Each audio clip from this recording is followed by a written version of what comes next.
You are listening to Shout for Libraries in Edmonton on CJSR. We are a group of library students at the University of Alberta who are interested in raising awareness about topics such as censorship, freedom of expression, and social responsibility. My name is Marin. I'm Michelle. And I'm Larissa McLeod, and we'll be your hosts for this half an hour of library-centric radio. Thanks for tuning in. On each episode of Shout for Libraries, we explore a different issue in library and information studies. Today, we're talking about free speech versus hate speech in librarianship. But first, we spoke to some of our incoming library and information studies students and guests at the orientation. We wanted to know, why do you think libraries are still important? Let's have a listen to what they said. Oh, I think libraries are still important because there's more information than ever in the world, and it has to be organized, disseminated. People don't know how to find it. There are people who are frightened of finding information. Information costs money to find, and people don't have the resources to on their own individually. In the library, we can be funded kind of through the municipality, or something. It can just be shared more easily, and as a group, information is easier to find. We have a group of people organizing it and helping you access it is easier. Well, public libraries are important for general literacy, children's programs. I know in St. Albert the Youth Centre was recently shut down, so there's not a lot of youth programming aside from the library. I think they're important because they provide an essential need for the distribution of knowledge and free resources, especially for children and for people who don't have access to education.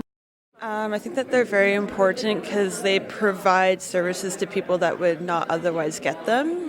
You see a large amount of transient people at libraries getting help that, maybe they would have to wait in the long lineup for at other locations where they get help. It also provides just a positive setting to spend your time in. Not just as an idea, but as a physical space for people to get together and learn.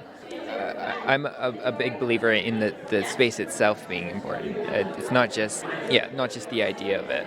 I think they're still important because they still bring a sense of community to a certain space or area, and they offer a place for people to come together as a group or individuals and to meet other people and interact with new things and just learn. I think it's very different, making a connection face-to-face instead of just over the internet or virtually, I think offers something special to that relationship.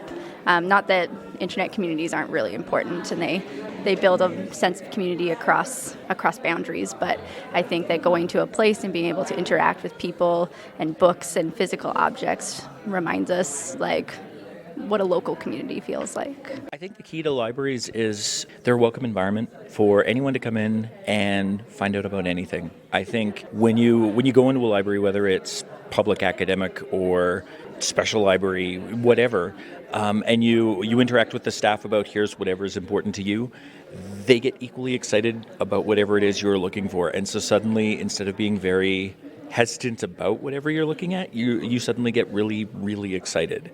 And you don't get that in a lot of other places. Google doesn't do that. I think the experience of reading an actual book and doing your own research is very different from just typing in something on Google. Then Google can give you a million different answers, whereas a library maybe gives you one that's more true than the others. Well, you mentioned what about Google? Not everybody has a computer, so libraries give access to a lot of people who don't have resources, and also people who are new to the country, to Canadians. They're a resource for learning English and getting information and all kinds of things. It's a free service, right? Anyone can go to a library and access it. I think librarians are still completely relevant for helping people navigate all the information and misinformation that's out there in the world. As are journalists, and I think in all different sectors we see public libraries, for example, usage has not gone down. People are still going to libraries, they're still using library spaces, so library access is still completely important. There's a big push for everything to be digitized, which is great, but digitization takes a really long time and it is not keeping up with what's being removed. And just being able to sit down and have a physical book sometimes, I feel you internalize it a little bit more. Speaking from the perspective of recently coming off of being a lawyer, libraries are very important. They're the only place to start research, generally speaking. I think they're a social equalizing force, and I also think that it's important to have a place to come to get quality information rather than just go to Google. Well, okay, in a word, Trump. How about that? That was Shout for Library's own Chris Joseph speaking with Dan Cocroft, Kim Fulton-Line, Raven Germain, Tara Gordon, Caitlin Grant, Gabriella Montaigne, Kirk McLeod, Tabitha Plessick, Teresa Rawl, Michelle Terrace, and James Topolinsky about why libraries are still important. A big thank you to the Library and Information Studies Student Association for inviting us to their orientation for interviews. If you're just tuning in, you're listening to Shout for Libraries, a show about librarians and the issues that matter to them on CJSR. Let's get into the topic of hate speech versus free speech. I'm sure many of our listeners have seen how important the discussion about hate speech has become in the last few months. And boy, what an important topic it has been for libraries too. Shout for Library's own Kendra Cowley and Chris Joseph had a chance to speak with Dr. Tony Samick, an expert on the ethics of librarianship and the chair at the University of Alberta Library and Information Studies School, about the difficult negotiation between free speech and hate speech. We also had a chance to talk about some of the recent situations impacting public libraries in particular. We'd love to hear your thoughts too. You can find us on Facebook at Shout for Libraries or on Twitter under Shout4 Libraries. I've been working in expressive freedoms through the lens of our field for over 2 decades, well over almost 3 really. And I'm currently on the advisory board of Canada's Centre for Free Expressive Freedom. No, what am I saying? It's called the Centre for Free Expression at Ryerson. I feel so privileged to be able to talk to you about this. So what can you tell us about the relationship between free speech and librarianship? In the Western context, as people have come up through LAS programs over the years, in Canadian context, one would usually be referenced to the emergence of the Library Bill of Rights in the United States in the late 1930s as the first kind of on-the-books ideological position of that large association, which continues to be the oldest and largest library association in the world, and in a sense a big sister to what was the Canadian Library Association, and of course that dissolved and we have the Federation. But in the Canadian context, the Canadian Library Association actually put rhetoric on the books in terms of a code of ethics and an intellectual freedom statement in the 1970s. And then if we want to look internationally, there's been work through IFLA, the International Federation of Library Associations and Institutions. And quite recently, in August 2012, they rolled out a code of ethics for librarians and other information workers. So at that umbrella international level, we've got a really nice umbrella code from 5 years ago. But any rhetoric that's gone on the books, whether it's the 30s, the 60s, the 70s, or 5 years ago, is rhetoric. And there's always a divide and a gap between rhetoric and reality. And typically those kinds of documents are persuasion and consensus building. And so no association code of ethics is going to trump any library administration's work. And cannot, so an association, whether it's, IFLA as an example, really has no authority to tell any particular library administration what to do. So there's a lot of persuasion and consensus building, but at the end of the day, law shows that employers trump. So there's advocacy in the field, and then there's the labor context in the employment market. And those things, I think, need to be revealed. So we in the field do a lot of talk around intellectual freedom and access to information, and sometimes we can't take it all the way that we want to. In talking about these scenarios and the people that we've spoken to about them so far, one of the things that keeps coming up is, well, this is really hard. So I'm sensing a tension between, the rhetoric and the reality, whereas individual library workers, somebody who is in, the collections office who has to make a decision about whether or not to purchase a specific item or to display it on a shelf for an exhibit, would be at times caught between a code of ethics that they have said they would uphold or would believe in versus their boss. Well, I think there's always ethical dilemmas between your personal ethical persuasions and professional. They may not always align. And then we have the institutional position, and then we may have a larger piece of rhetoric from a national association or provincial group or even internationally. And those 3 pieces don't necessarily align. And that's what produces the ethical dilemmas. And then we have conflicting values. We have intellectual freedom as a value. We have social responsibility as a value. We have diversity as a value.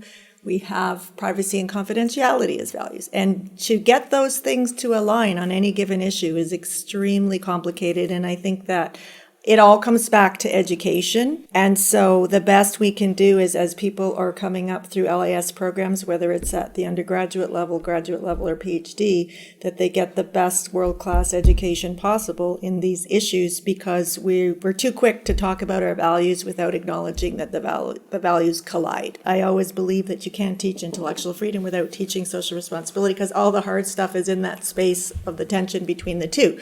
So in Canadian context, historically, by our law in a democracy, we would have the right to view the Muhammad cartoons. Some people may choose not to take up that right fully to the limit of the law. I mean, that's where the pocket is.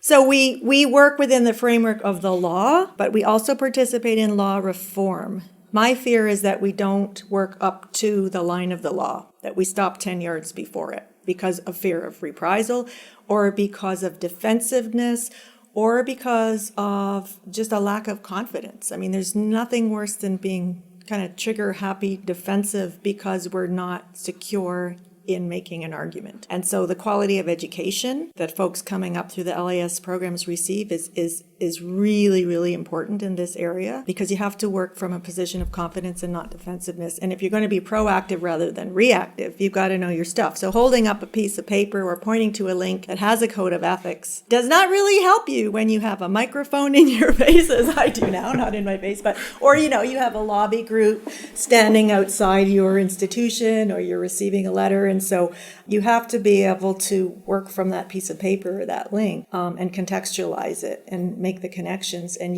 I think you need to have courage. If you have a mission statement that is about access and you don't honor it, you are running the risk of losing support. You kind of alluded to this already based on your earlier comments, but where would you say the line is between free speech and hate speech? Well, the line is the limits of the law, so it's the criminal code. And, it's the same issue with this obscenity. I think people off the cuff sort of say that's pornography and that's pornography. That, what they're pointing to, may not actually meet the legal definition of obscenity. And people off the cuff may say that's hate speech, but it may not meet the legal definition. So I think we have to be very careful that we work to the limits of the law, which is basically for us the criminal code, and again, participate in law reform. So if we're not satisfied with the criminal code, if we think there needs to be law reform, then to engage in that. I wanted to ask about a couple of recent scenarios that have taken place in the context of public librarianship. So in the first one, the Toronto Public Library defended a decision to allow a space booking at their library for a memorial service, which was held by a known white supremacist group for Ernst Zundel's lawyer, Barbara Kalashka. What do you think are the ethical implications for providing space to purveyors of hate speech? I currently serve as an advisory board member on Canada's quite new Centre for Free Expression. It's based at Ryerson University. We have a website online. Anybody can go look at it. And we're listed there, who's on the board, and some of us participate in a blog. So I'll start, if I could, with a July 29th posting. And this is by Danielle McLaughlin, who's the former director of the Canadian Civil Liberties Union.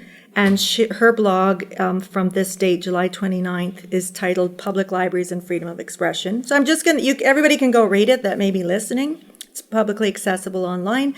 But let me just say she speaks to, of course, an issue we're familiar with. She poses the question, should we expect our public institutions to protect our freedom of expression? TPL made a controversial decision in July to permit a memorial to the late Barbara Kalashka. So I'll quote her, "Fewer than 24 people attended the memorial. The Toronto Public Library's underlying principles are published online as follows. TPL's mission is to provide free and equitable access to services that meet the changing needs of Torontonians. The library preserves and promotes universal access to a broad range of human knowledge, experience, information, and ideas in a welcoming and supportive environment. The library establishes the rules of conduct to foster this environment for all users. The library is committed to applying the rules of conduct in a fair and equitable manner, both substantively and procedurally." She goes on to write, "The TPL also makes clear that using their space does not imply that the library is giving its imprimatur to the purpose of the meeting any more than carrying a book implies approval of the book's contents." She then writes, what are the expectations for those who rent library spaces? Under its terms of use, the library states that the use must be for a lawful purpose. And under the rules of conduct, the uses must comply with the Ontario Human Rights Code. For those who breach the rules, there are a list of possible suspensions and exclusions. Breaches of the rules can lead to a verbal as well as a written warning. And she closes, Barbara Kay gained fame or notoriety for her defense of such neo-Nazis as Mark Lemire and Ernst Sundel. And she, anyway, I'll just say she goes on from there, but I agree with her position. She closes with, I have two concerns about this event. I'll just share the first. The public should understand that public libraries are public. As such, libraries cannot use prior restraint when they decide who can use their facilities. We should all understand that once people have agreed to abide by the library's rules of conduct, the library is content neutral on what is said in that rental space. And she says, as city librarian Bowles said in a CBC interview, denying access to people based on their views not only contravenes the Canadian Charter of Rights and Freedoms, the principles of intellectual freedom, but it also contravenes the cornerstone of the library's missions and values, which are publicly stated at TPL. So the other scenario we wanted to ask you about is related to an exercise that one of our students undertook over the course of the summer, and I'll let Jessie talk about what she did. So this summer after Charlottesville, there were a lot of articles around Holocaust denial literature and whether or not that stuff was appropriate. And then I had a discussion with a friend about every idea having, merit in terms of intellectual freedom. There are a lot of countries where denying the Holocaust is illegal. It's not in Canada. It's not technically considered hate speech. But then I decided to look in Edmonton to see if any of our libraries have Holocaust denial literature. And none of them don't. The university doesn't, and EPL. And none of them have it, which is what it is. So then EPL also has a suggest an item feature. So I tried it with this one. And I made sure it fell within all the rules, like it was recently published, it was by a major publisher, and the request was denied. Now, normally when you suggest an item and it's denied, they're like, well, no, we can't get it, or it's too old, or all these things. And that record still just stays there. But this book, which was Did 6 Million Really Die? It's gone from my account, and I wasn't given an answer, and it's not in my history. So I just thought it was very interesting. In your definition, when does free speech become hate speech? Where's the line for you? Oh, that's a good question. That's one I got to think about. Well, I mean, I kind of want to go on to the right, I would say, where say anything you want, do whatever you want, as long as it doesn't hurt people. But the very nature of hate speech is that it's hurtful. And, we can talk about current political culture, about inclusive language and all these things, and whether or not a word can have negative connotations to different people. But that's also a very difficult concept, because what could be a bad word to you is not necessarily the same for me. The C word in Australian culture, perfectly fine in Australia, but you come to Canada, people will slap you in the face for saying it. And so when your speech is starting to infringe on the rights of others or denying genocide, I think that should be the line. But it's also a hard topic, because what's hurtful to me isn't hurtful to other people, and are we allowed to infringe on their rights just because I'm uncomfortable with what they're saying? Yeah. Or should we be policing language like that? I don't know. When it comes to the scenario of the memorial for Ernst Zundel's lawyer, you could say, well, as long as you abide by the rules, you're not setting a fire in the room or and very few people were there. Yeah, it's a very small event. You're fine. When it comes to a book, though, which is nothing but speech, there is the book itself, thinking about Jesse's example of asking the Edmonton Public Library why they don't have a copy of Did 6 Million Really Die in their collection. And we know, even if you go to WorldCat and you look it up, this is a book that is not commonly held in public library spaces for whatever reason. Where is the line in terms of a collections management person? Somebody who gets that request and says, it's just speech. The first thing you have to ask is, you have to look at the mission, the stated mission and rhetoric of the institution, and then you have to look at the collection policy and the specific criteria for selection and deselection. It may be legitimately that based on a particular collection policy, because not every library is going to collect everything, and what an academic library collects may be different than what a public library collects, may be different than what a school or government library collects. So I think you really have to analyze the rhetoric and then the collection policy and ask yourself, was there a case within the selection criteria that this should have been chosen? Or it's not within the scope of this particular collection policy. I personally don't have an issue with something like Holocaust denial literature existing and being accessible in publicly funded institutions in Canada, because I believe that it sheds light on an issue that is very, very real. And if we're going to address Holocaust denialism, we have to give people access to the literature itself for them to understand it. So shoving it under the rug doesn't really resolve the issue. But to be fair to any given library administration, judge whether or not they have something in the collection based on the scope of their collection policy, and then challenge it. Challenge if something's in or challenge if it's out, and let them go through that process. In the 1980s, EPL went through a huge and public case because it did hold Holocaust denial literature, and it defended that position, and it defended it really well. It takes certain education also, I think, to understand how to critique a collection policy, but it should be done. It should be done. And I know myself from having worked in this area for a long time, a lot of people challenge something and they've never read it, viewed it, listened to it, or played with it. So the first question you go through in a challenge, if somebody's filing one, is, on what page, in what part of this film, how many minutes in, or at what's the sequence in this song or in this video game, what is the shot? Let's break it down. And then you're vetting, have you actually experienced this firsthand? Yeah. Or are you just jumping on with a theme or lobby group or bandwagon? And you'd be surprised sometimes.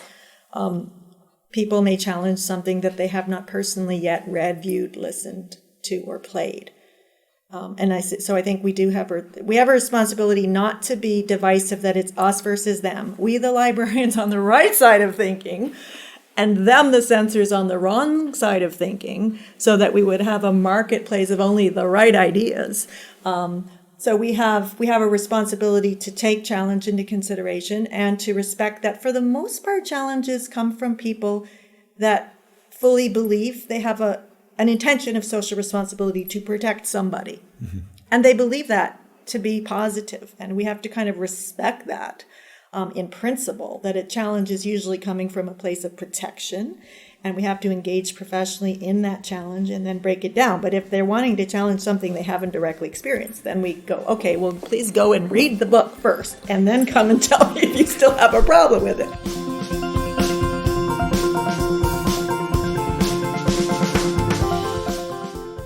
That was Kendra Cowley and Chris Joseph speaking with Dr. Tony Samek. After a long day of navigating the sometimes blurry line between free speech and hate speech, we all need some time to curl up with a good book to relax and recharge. Luckily, Jessie Burgess, a student at the School of Library and Information Studies at the University of Alberta, has you covered, with her review of Stranger in the Woods by Michael Finkel. The Stranger in the Woods by Michael Finkel, The Extraordinary Story of the Last True Hermit. This book, nonfiction, tells the incredibly true story of Christopher Knight, a man who in 1986 decided to abandon society, parked his car after driving up and down the east coast of the United States in Maine, and then he walked into the woods, never to be seen again for 27 years. During those 27 years in the forests of Maine, he terrorized a small lake town, Little Pond and Big Pond, and residents around the area were terrified. It became the status of legend, of myth. Was it real? Was it happening? Were people just forgetful? There are stories from residents in the lake town of how they would lock their cabins up and then come home and that new sleeping bag they bought would be gone, or their once full propane tank suddenly empty or just missing. And no one really knew what was going on. No one knew what was happening. And all this time, Christopher lived in the woods and stole, which in turn he felt really guilty about. There's brief transcripts from his trial where they're going through the list of items and it says khaki pants, $24, and he pleads guilty. Christopher never liked stealing, but he didn't like stealing less than he didn't like being part of society. Some very interesting things that Christopher brings up in his letters to Michael Finkel, who's retelling the story, is that he never used fire. The smoke could be a way to track him from above or even from the ground. Someone could see the smoke and find him. He really only stole what he needed: books, clothes, sleeping bags, food, propane, things like that. And there's a story in the book once how a man, tired of the thieving, left a note on his door that said, "Please do not steal. I have leave me a list of what you need and I will bring it to you. No questions asked." But Christopher never took him up on it. Once he was caught in 27 years, and I'm not going to tell you how, he spent time in prison and he's released and he's on parole and all of these things. The most interesting thing I think about Christopher's story is he talks about his scariest moment. So he lived in the woods in northern Maine, winter. It gets cold than the coldest you've ever felt. But he said the scariest thing was he was on a run back to his home from stealing, and he crossed the paths of two hikers, and he said this terrified him. Is he going to be caught? Are they going to know who he is? Are they going to be able to identify them? Are they going to be able to find him? And these hikers say they saw something. They're not sure what it was. It could have been a man. It could have been a bear. It could have been a deer. They just don't know. But they recounted this story saying, yes, they did see him. Now, there's an interesting quote from Christopher about why he did what he did. And the general answer is he's not sure, but he found life too loud. And even being in prison was too loud. Being near other people, just breathing, was irritating to Christopher. It's a very excellent book. Christopher is a very interesting person in terms of who he is and what he did, and I greatly recommend reading it. So that's The Stranger in the Woods by Michael Finkel, The Extraordinary Story of the Last True Hermit. That was our book recommendation from Jesse Burgess. If you are just tuning in, welcome to Shout for Libraries on CJSR. And that's it for today's show. Thank you to our guest, Dr. Tony Samick, and to all our contributors, including the students and guests we interviewed. A special thanks to Anoop Harihan, aka Anoop Scoop, who composed our theme music. We hope you enjoyed our exploration of free speech versus hate speech. We'd love to hear your thoughts too. You can find us on Facebook at Shout for Libraries or on Twitter under Shout4Libraries. Once again, this has been Michelle and Larissa and Marin, and we have been your hosts for this half hour of library-centric radio. Catch us on the next episode of Shout for Libraries.